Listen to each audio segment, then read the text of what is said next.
Lord, may the words of my mouth and the meditations of our hearts be acceptable in thy sight, O God, our rock and our redeemer. Amen.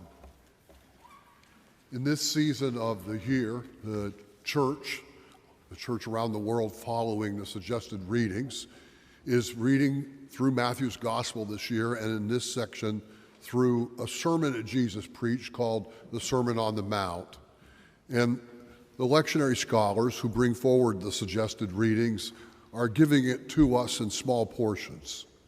And that's good because it's digestible for us that way. The sermon in itself is a veritable banquet, and it's good to digest it in small portions.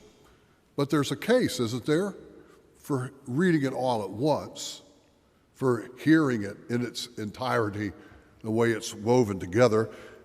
Maybe I'll read it in its entirety at a Vesper service after the Super Bowl.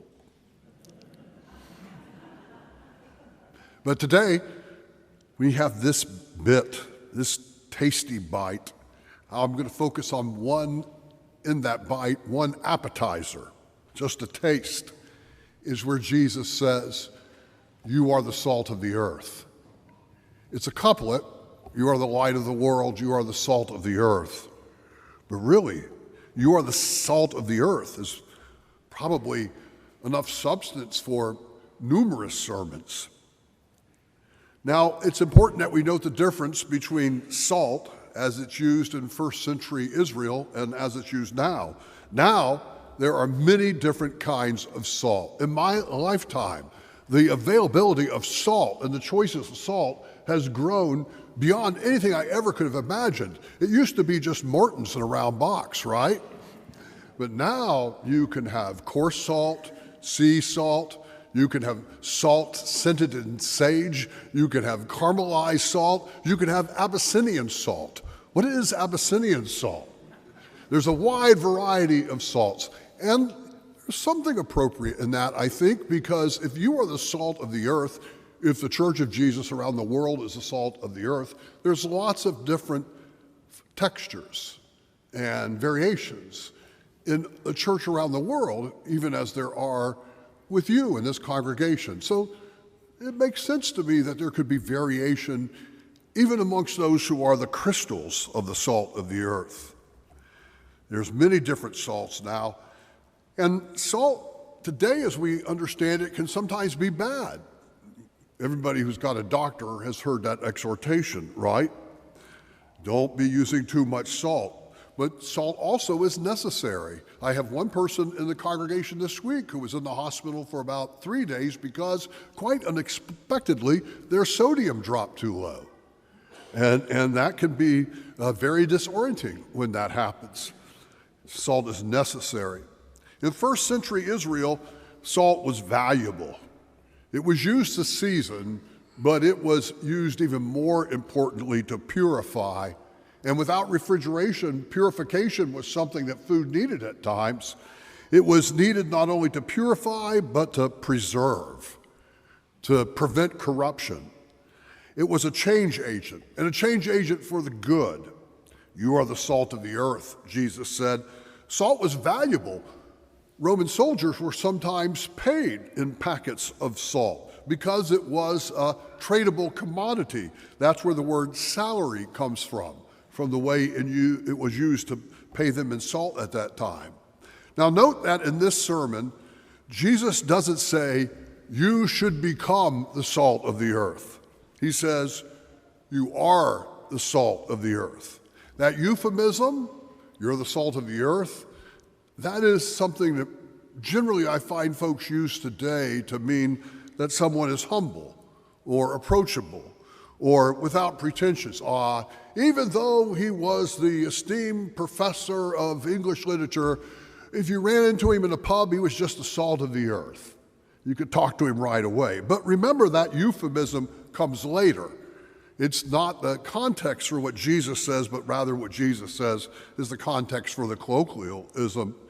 Jesus doesn't say, "Try to be salt." He says, "You are the salt." You are salt by virtue of Jesus calling you and choosing you. Your saltiness comes from Christ's saltiness. Christians are not challenged to become salty, but to stay salty. How? By staying close to Christ. That's how you retain that flavor. By drawing close to Jesus, staying in Jesus' presence, reading scriptures about Jesus, and by praying, drawing close to Jesus in prayer. Though we are salt, there is a reoccurrent drift to be insipid salt. Salt that loses its taste. Stay close to Jesus to keep your flavor to stay salty. Now, a discourse on the use of the word salty that Nicole and I have had as we walk through these texts in this sermon.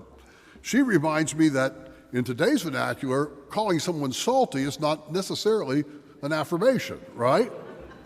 It may mean that someone's worldly, or that they're tending in their vocabulary towards the vulgar, right? I think it draws its etymology from seagoing folks and pirates especially, who were known for coarse behavior at times. He's kind of salty. But here I use it to mean sharing in character the character of Christ.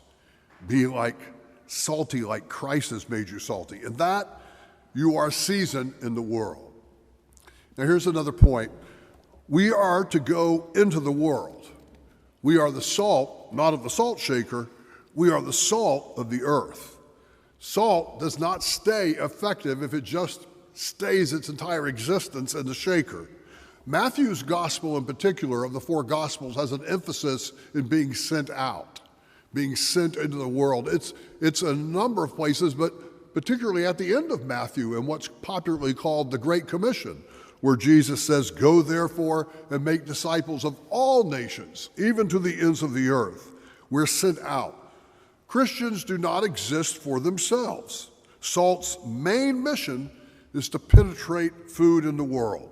Salt, a centimeter away from the food, isn't functioning well. It has to interact with the food to fulfill its purpose. Only being Christian in the sanctuary between 11 and 12 p.m. is like only being salty in the shaker. You have to be the character of the salt amongst family, friends, neighbors, co-workers, the community, the city, the state, the nation, the world. And I'll tell you something else. You may not want to go, you salts. You may not want to go into the food that Jesus is sending you. You may not like the salt. You may not like the soup. You may want to scream out, "I don't want to go into those collard greens. I've never liked collard greens. Don't throw me in there. At least if you're going to send me out, throw me into a good meatloaf." But you aren't the cook. And that's a blessing, because you don't have to know the entire recipe. You do not have to plan the entire meal, and you do not have to orchestrate the cooking journey. You be salt and go where God sends you. And sometimes it can seem not important. Sometimes you're aware that it's a weighty responsibility, but sometimes it's very much the ordinary. You go where God places you and be salt where God calls you in any particular day. You may be asked to be salt in some place other than where you thought you were headed that day. You're salt in the grocery store line. You share that seasoning at work, at lunch, putting kids to bed, in casual interactions as you pass people by. You be salt where God places you, and that will be the seasoning that God intends in that spot in the world. Finally, when Jesus said, "You are the salt of the earth," that's plural, not singular. He's speaking as much about the community as he is individuals. There is something about Christian fellowship, about the way we live together and the way we talk about each other and the way we listen and the way we relate to even adverse circumstances. There's something about Christian fellowship that's meant to catch the world's attention, that is meant to be the agent that causes the world to say, "What kind of people are these? Who are these particular people? What is this taste, this seasoning? A lot of that taste is encountered as we interact in even casual interactions. A lot of it the world encounters in us through friendship. Friendship seems to me often to be, to use the light image, the photon that carries the packet of energy from one source to another.